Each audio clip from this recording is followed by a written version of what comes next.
오늘도 바람잘 날 없는 암호화폐 시장 관련된 소식을 들고 인사를 드려보고 있는 크립토마토입니다.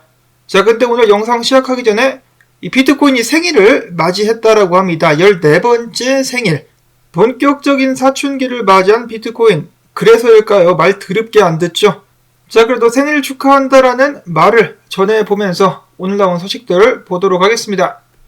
오늘 FOMC 12월 회의록이 공개가 됐습니다. 자, 근데 굉장히 매파적이고 시장에는 부정적인 영향을 끼칠 수 있는 내용이 포함이 되어 있었는데요. 연준 의원들은 이렇게 이야기를 했다라고 합니다. 10월과 11월 인플레이션 상승률이 꺾인 것은 환영하지만은 지속적인 인플레이션 하락을 확신하기 위해서는 더 많은 증거가 필요하다. 그래서 2023년도에 금리 인하를 해서는 안 된다. 고금리를 지속하는 것이 적절하며 인플레이션 상승률을 목표치인 2%로 되돌리겠다. 라고 이야기를 했었다라고 하네요. 자, 2%까지 낮아지는 것이 가능할까? 굉장히 힘들지 않을까라는 생각이 드는데요. 아마 경제가 완벽하게 박살이 나고 파탄이 나기 전까지는 고금리를 지속하게 될 것 같습니다. 엎친 데 덮친 격으로 미니아폴리스 연준 총재인 닐 캐시카리는 인플레이션이 정점에 도달했다라고 확신을 할 때까지 앞으로 최소한 수차례의 기준금리를 인상하는 것이 적절하다고 생각한다라고 하면서 안 그래도 공포에 질린 자산시장의 길을 꺾는데 한몫을 했습니다. 그는 연준 금리는 5.4%가 적당하다라고 이야기를 하기도 했었는데요. 한편 패드워치를 기반으로 한 연준의 자금 흐름을 봤을 때 다가오는 2월 달에 금리 인상은 0.25%가 될 것 같다라는 예상이 나오기도 했었습니다. 70%의 확률로 0.25% 금리 인상이 이루어질 것 같다. 자, 어떻게 될지는 역시 뚜껑을 까봐야 알겠죠. 자, 한편 미국 증시 기분 좋게 시작을 했었으나 연준 의사록 공개와 함께 떨어졌었다가 지금 또 반등을 하려고 하고 있죠. 비트코인도 그 흐름을 그대로 따라가고 있습니다. 어제부터 강력한 펌핑을 보여줬었던 비트코인, 지금은 기가 꺾이면서 16,843달러에서 거래가 진행이 되고 있고, 이더리움 같은 경우는 많이 올랐습니다. 그래도 1254달러에서 거래가 진행이 되고 있습니다. 다른 알트코인들도 힘을 내고 있는 암호화폐 시장, 그 기세가 꺾이지 않기를 바라야 되겠죠.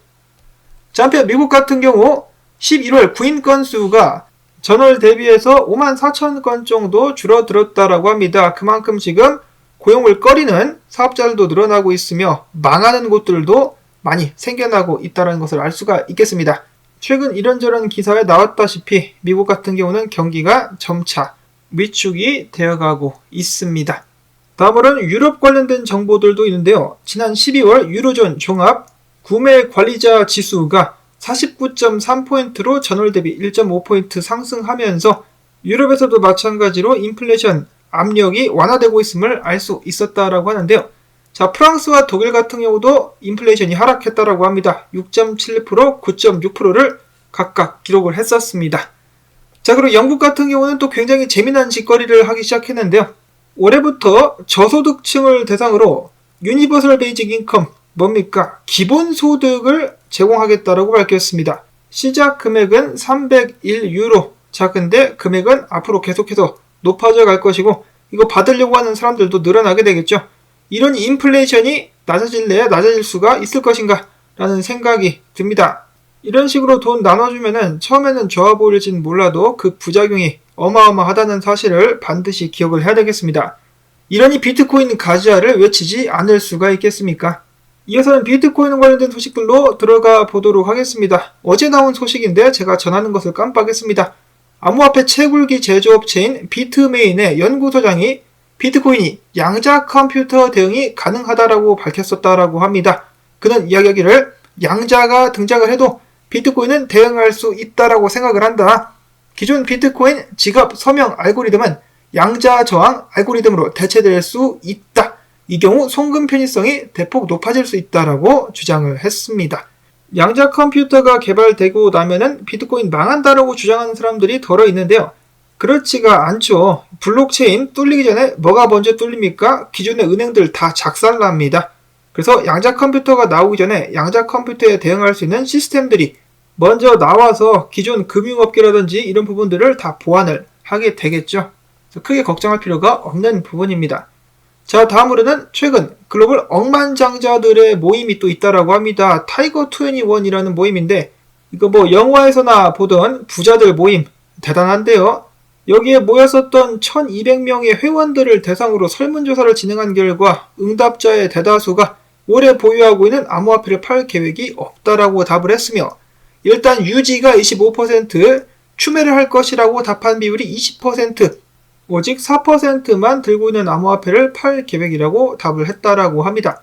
자, 당연히 지금 천장보다는 바닥이 훨씬 가까운데 밑에서 추매를 하면 추매를 했지 굳이 던질 이유는 없다라는 것이겠죠. 자, 한 가지 흥미로운 것은 이 억만장자들, 굉장히 많은 내부자 정보들을 알고 있을 것으로 예상이 되는 억만장자들 같은 경우는 주식시장이 아직 바닥에 가까워지지 않았다라고 진단을 하고 있었다라고 합니다. 미국 증시 떨어지면은 비트코인도 같이 가게 되겠죠. 아직 바닥은 아닌 것인가?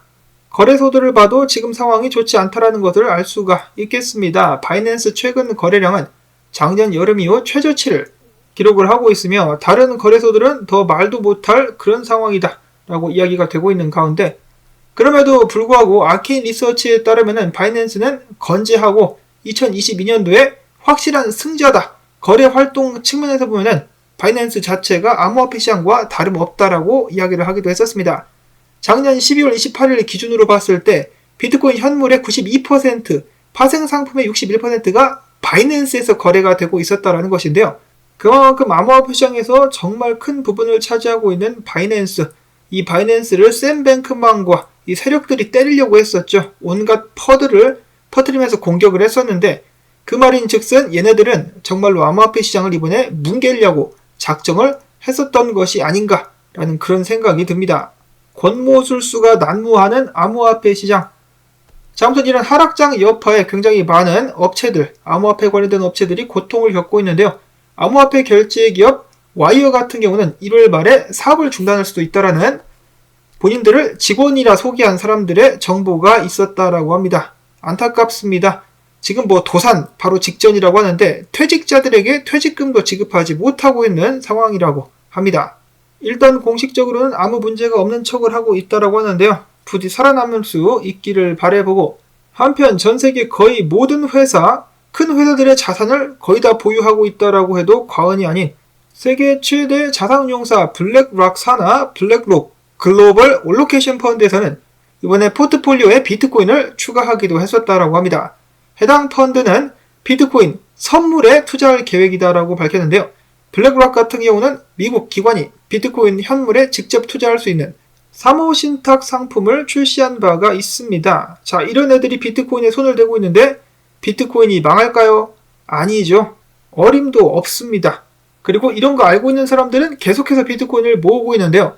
최근에 비트코인 1000개 이상을 들고 있는 고래들의 숫자는 많이 줄어든 반면에 이 새우부터 돌고래까지 비트코인 0.1개에서 100개를 보유한 지갑 숫자들 같은 경우는 공격적으로다가 비트코인을 겁나게 모으고 있다라고 센티멘트 측에서 밝혔습니다. 이러한 모습은 정말이지 그동안에 유례가 없었던 공격적인 구매 사이클 중에 하나다라면서 강조를 했는데요. 자, 비트코인 0.1개에서 100개를 들고 있는 지갑들 지난 반년 동안에 보유 자산의 9% 정도를 추매를 했다라고 합니다. 줍줍 가지야를 외치고 있었다라는 것인데요. 지금 당장 비트코인이 약세일지는 모르겠지만은 지금 미국 정부라든지 앞에서 봤었던 영국 정부가 하는 짓을 보십시오. 계속해서 지출을 늘리고 있죠. 돈 계속해서 찍어대면서 뿌려대고 있으니까 한계가 올 거라는 것입니다. 미국 같은 경우는 지금 빚이 얼마입니까? 31조 달러가 넘어가는 그런 빚을 지고 있는데 계속해서 돈을 여기저기에 퍼주고 뿌리고 있다라는 것이죠.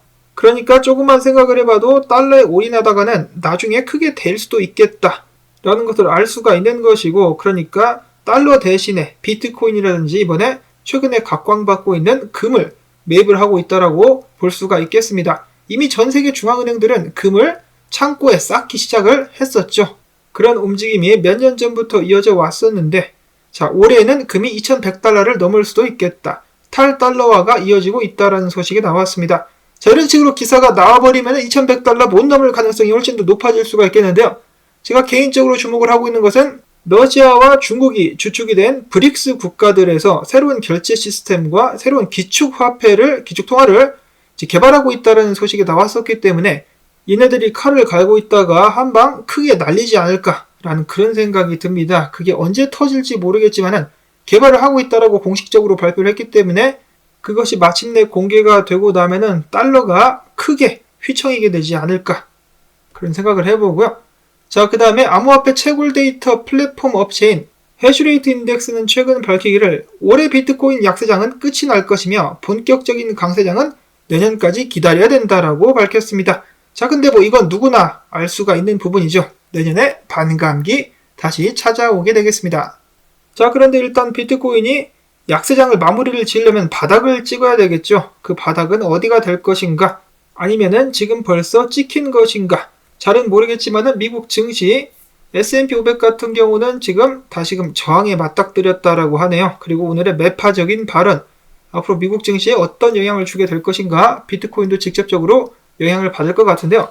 최근에 그래도 기운을 냈었던 비트코인 같은 경우는 최근에 저항을 받고 지금 떨어지고 있습니다.